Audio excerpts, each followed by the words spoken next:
Welcome to another episode of the One Life podcast. We just launched our At the Movie series this weekend, Pastor Jared. Extraordinary weekend. Yeah. Close to 30 people gave their life to Jesus. Just really, really exciting kickoff to what's coming for the rest of November.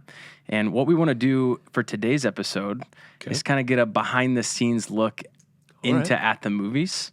So I think we're just going to ask some questions kind of off the cuff. Just here we go. Okay. And so I think the first thing that people might be wondering is, did Pastor Jared invent At the Movies? I don't think anybody is asking that question. So no, I was in seminary in Texas, Fellowship Church, Ed Young. We did it that summer for 4 weeks. But I believe, I could be wrong on this, I believe Craig Groeschel and Life Church is the one who started this. Okay.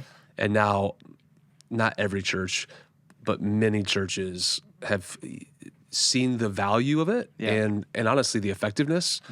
And it's morphed and it's changed obviously throughout the years, but Churches kind of do it different too. Some people are like, it's at the movies, but then they like preach a live sermon kind of based and just off use of clips in and out. Yeah.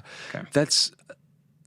I think that to be effective, I just find sitting down, writing it all out, the ins and the outs, way more effective with the music behind it. It does make you feel like you're in a movie. Yeah. Which is a lot of fun. So I think that's kind of our next question then. Like, talk us through the process of what it looks like from the time you see a movie, you're like, hey, this is going to be it. And then how long does it take you to write some of those? And what's your yearly timeline? I know there's a lot of prep that goes into this. Yeah. You just didn't write these like last week and just get in a movie theater every week to film it. Yeah. Okay, so that's a great question. Because other churches do this, there is like a pastor, for lack of a better term, like a fraternity of, I have some pastors like, hey, what movies have you done? Would you be willing to share some of your ideas, some of your scripts? And pastors have asked me the same thing. So with good friends, good connections, we go back and forth a little bit. Peanut Butter Falcon was one of those where it was pretty from nothing. Wrote this. I don't know of another church that's done it. So let's just use Peanut Butter Falcon. That was last week's film. Which I still haven't seen the whole movie itself. I had more people come up to me after this week. The other one that was several years ago was Wonder. Yeah. There was a lot of people like, I have not seen that movie, and then they watch it. So to all of our listeners and viewers out there, we do not condone everything that's in a movie, right? So if you watch it, as Pastor Jared watching. Can't believe you did this. Like, come on, you can take the good parts of it and weave it in and out.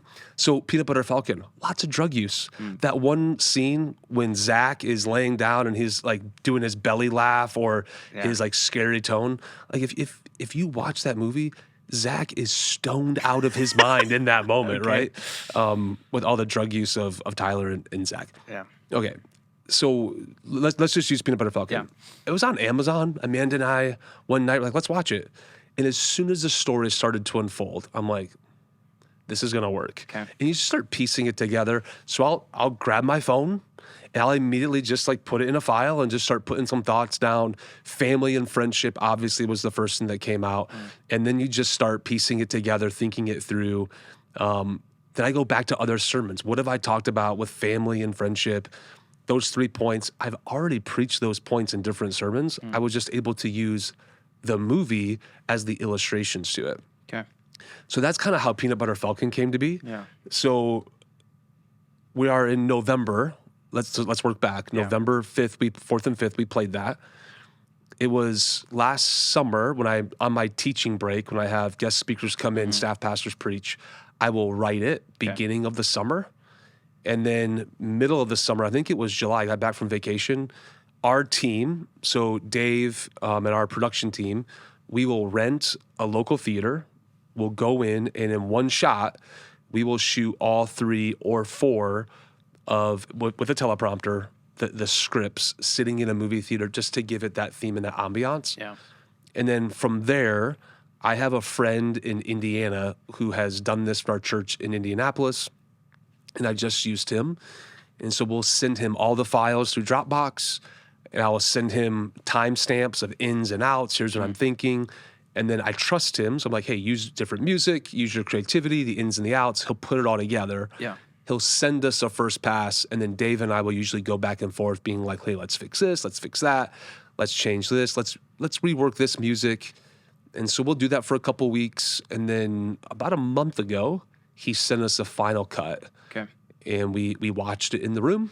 And so it's literally from the moment I start thinking about the movie to the moment we play it, it's a 8-month process. Yeah. So I'm always thinking about that.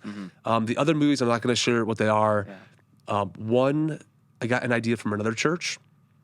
A buddy of mine sent some of his stuff, liked it. I tweaked it, made it fit more me. Some of the scriptures I wanted to use differently. And then the last one is I heard of another church doing it. Okay. They were not generous in giving me their information. So the last one was another write it down. But again, I'm using, and what I've learned too is the longer I preach, the more of a bank I have of like, oh, I have a point when it comes to this issue. Yeah. And then fitting it and using the movie clip to be the illustration. So when you're like just watching a movie with your family, do you have to fight the urge of like trying to preach the sermon illustrate like all inside every movie? All the time. Okay. So like I'll pause it and I'll look at Amanda and I'll be like, that'll preach. and she'll roll her eyes, right? It's like, why can't we just have a fun family movie night? Why do you got to make this part of your job? But then I'll go back into like my file, right? Of like, hey, that's out. So I'll do that almost because if you think spiritually, almost everything you see, you can use a scripture with it. Yeah. It's hard to like, oh, this whole movie, I can use 25 minutes of material. That's hard. Yeah. That's hard. How difficult is it to find like the cut-ins and the cutouts? Are you laying out all of that stuff too? So you're writing the script of what you're teaching, but then the in and outs of what scenes to pick and choose. Like how long does that normally take? That's just watching the movie over and over again and using it. So one that I'm working on for next year, I'll just kind of let the cat out of the bag. It's Coda. Okay. It's a story of she's a child of deaf parents. It's an incredible story. And so knowing I watched it, knowing that's a future at the movies for sure, I'll watch it one time and then I'll go back and I'll just kind of timestamp. It'll be roughly like, hey, 3 minutes and 45 seconds. Use this into 7 minutes here.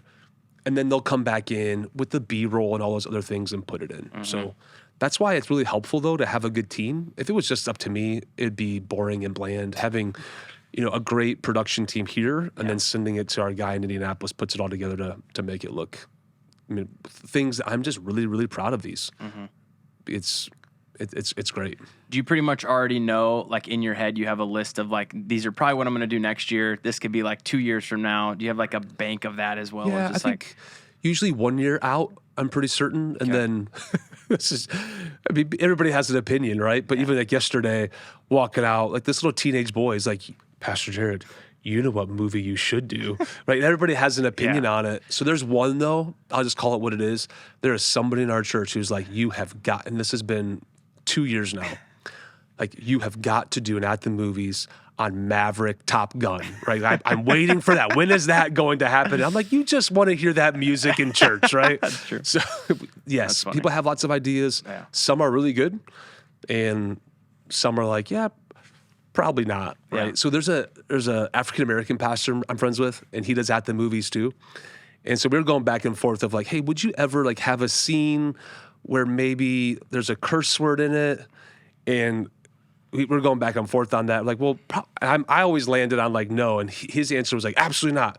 We are not going to offend the saints, right? In that moment. So that's the hard part of like finding those moments of, oh, he just, that's borderline. Right. Even like Peanut Butter Falcon, like when Zach is like putting soap all over his body and he's running down the street without his shirt on. Right. Like there was that moment of like, can I show this? And I'm like, yeah, I'm going for it. Yeah. Yeah. That's usually how that works. Man, so it's a really cool series. I think a lot of people, even people that are really familiar with church, coming into it for the first time, it's like, what is this? I told our East Campus this last week. He said, hey, maybe you were uncertain of what you were walking into today, and now that you see it, here's some invites. That's right. We're doing this the next 3 weeks, right? And so I think that was really cool. It's been cool to see from a new campus perspective. people watch this and see this for the very first time. And it is hard to like explain. You can try to explain it and cast vision of this is what it is. You have to experience it. You got to be in the room to experience it. And part of that too, even at university, as our church just continues to grow and grow and grow, we have a core of people that are really excited about it, but I just feel like every single year I have to re-explain this. Jesus did this all the time. This is a normal part. But even just those things, none of it will make sense until you are in the room and experience the first one. Yeah. And you realize it's not corny. It's actually really well done. Yeah. Things that's the hardest part. Like the one thing that I wish that we could do is like post them online so people could see it throughout the year so they know what they're walking into. Because of copyright laws, we're obviously unable to do that.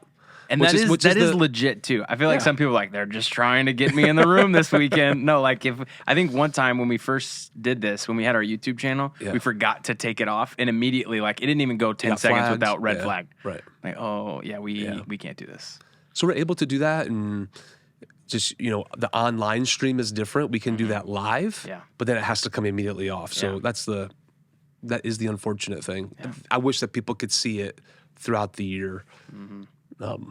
But it is a good thing too, because then I can reuse some of them because they've only seen them once. And then now, as our church has doubled in size in the last 2 years, half of the people don't even know what last year's were. Right, yeah. Which is... You say we're going back to the vault. They're like, this is my first time. Yeah, so that's right. So in the series, we always do one weekend.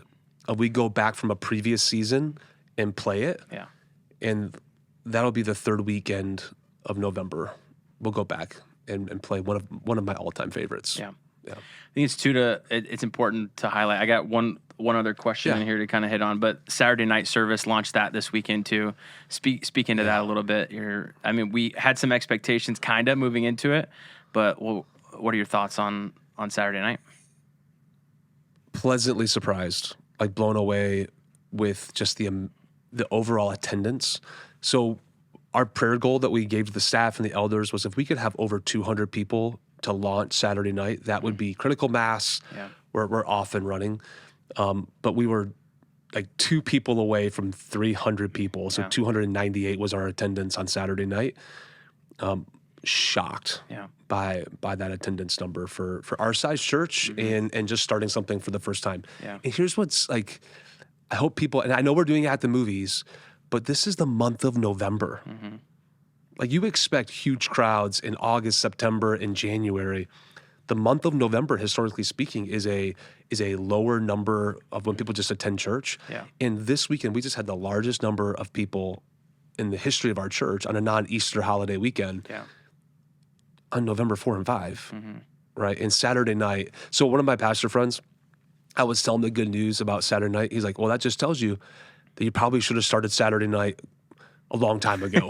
He's probably right. But I don't know, looking back, like we weren't ready. We didn't have the volunteer teams. And one of the big pushes we had over the last couple of months was we got to build our teams. I think we're in the right time to be able to make that happen. And hats off to the staff and everybody for making it. It was a great team win. But church-wise, 7 people on Saturday night gave their life to Jesus. Yeah. Overall, 28 people all weekend long. Yeah. Amazing weekend. It's really good. So you spoke into a little bit of like the rhythm of at the movies. Yeah. We're going to ask some questions throughout this month just about Pastor Jared, some of the just things people may want to know. I think growing up in a pastor's home, I kind of had the understanding of what it was like to be a pastor, what the routine and the day-to-day looked like. I think a lot of people, especially some of the people we're reaching that have no church background, like what does Pastor Jared do Monday through Friday? Nothing. Right? Like he just only shows up on the weekend. Everybody at Step, we only work on Saturdays and Sundays now. That's a good question. I grew up in a pastor's home, right? And every pastor has a different rhythm. So I always say, find what works for you and your family.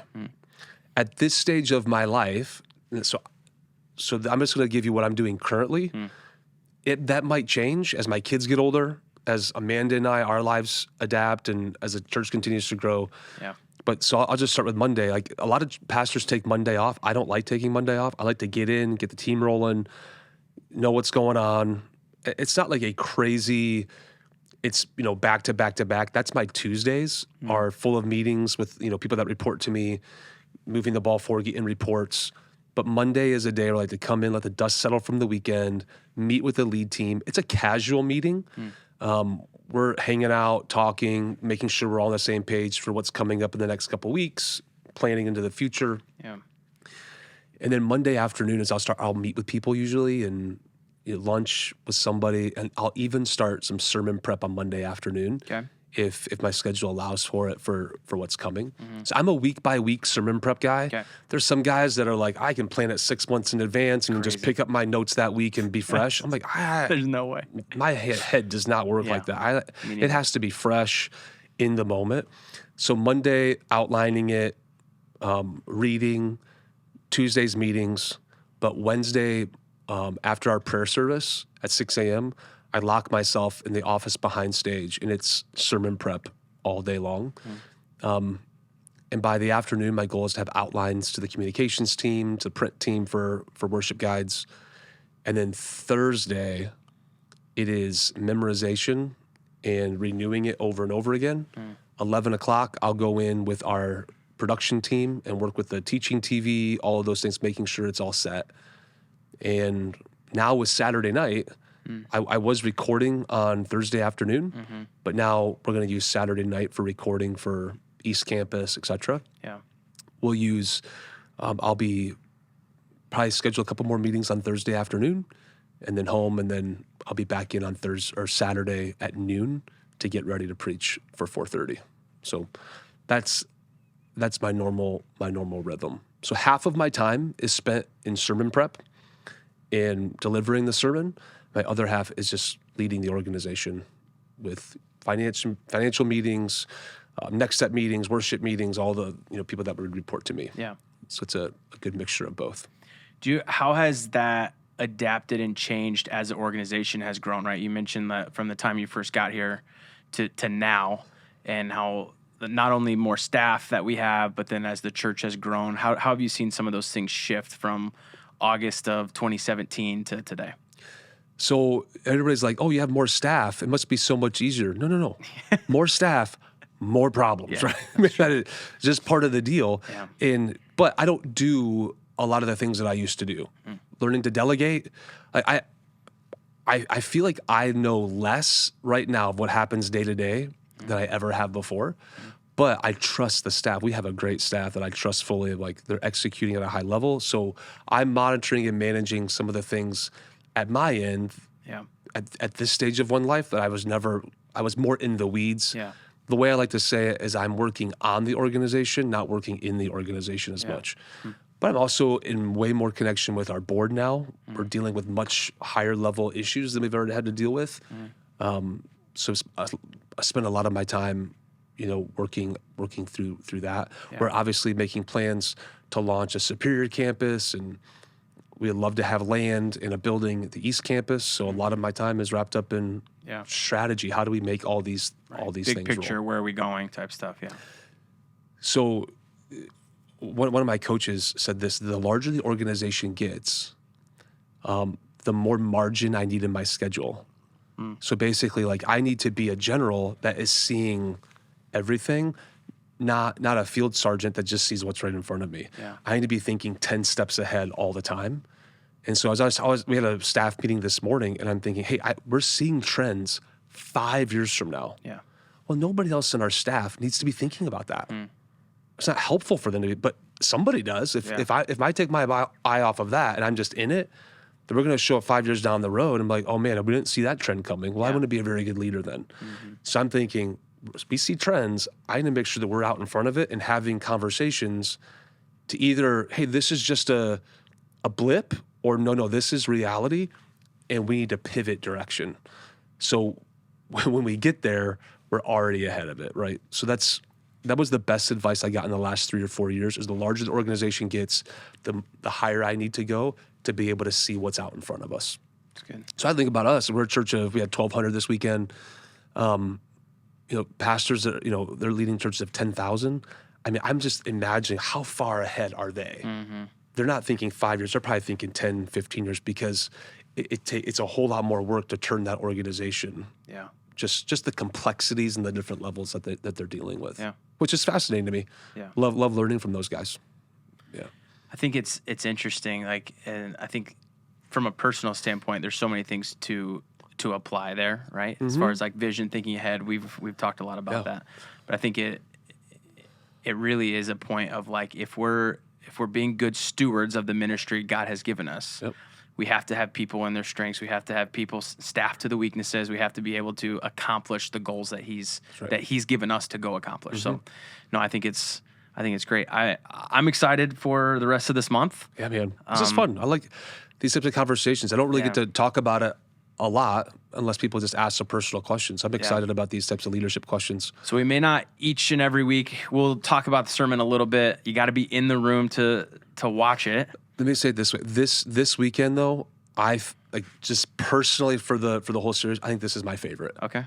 The one that's coming up this next weekend. All right. Well, that's as good of a plug as you can get. If there's anybody on the fence whether I'm coming or not, get in the room. Be here this weekend. You don't want to miss it. Saturday here at our university location. Right. Sunday morning, both locations. It's gonna be a fun time. Here we go. Well, remember, the church is not a building we sit in.